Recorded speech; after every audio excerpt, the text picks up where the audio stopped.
Good afternoon.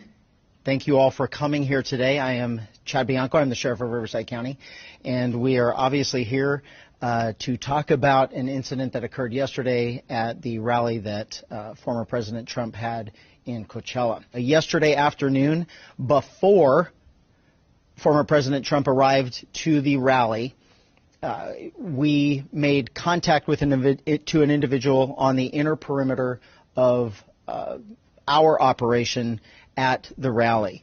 As you can imagine, this was a very large event. In regard to previous attempts on the former president's life, this was not something that we were taking lightly. We had a very detailed plan in place on how we were going to keep not only the former president safe, but all of the participants or the attendees of the rally safe. In general terms, I will tell you that we had a larger outside perimeter and then an inside perimeter that was completely controlled by us, by Riverside County Sheriff's deputies, and both of them served different purposes. Only people that were allowed inside the perimeter, the outside perimeter, in a vehicle was if you lived there or if you had documentation that said you were going to this rally. He approached the outside perimeter, gave all indications that he belonged there, that he was a participant that was allowed to get into VIP and a press corps, and so he was allowed through that outer perimeter. As he got to the inside perimeter, where deputies were conducting obviously a more thorough evaluation of the vehicles that were coming in, there were many irregularities that popped up. The deputy noticed that the interior of the vehicle was in quite disarray.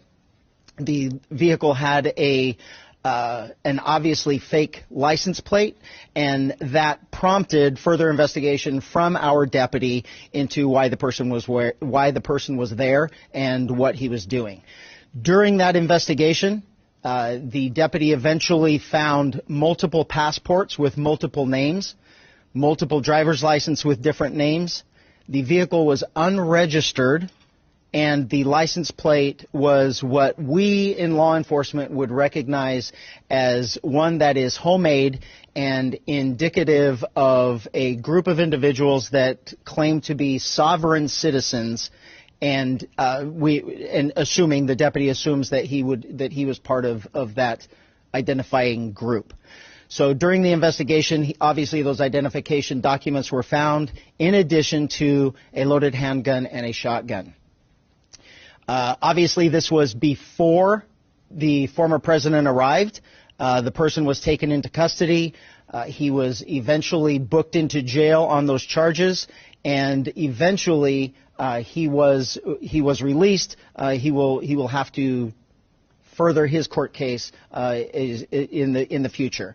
Right now, we are actively engaged in working with Secret Service and the FBI to ensure that this person is followed up on and all of the information that they can gather. I can tell you that from my perspective, from a state law enforcement agency's perspective, the firearms charges is what we arrested him for and booked him on. Anything further will come from the federal government, and quite frankly, I don't know if we will be a part of that. We will certainly be a part of that investigation and cooperating with them, but those charges, if any, will come from them. They will not come from us.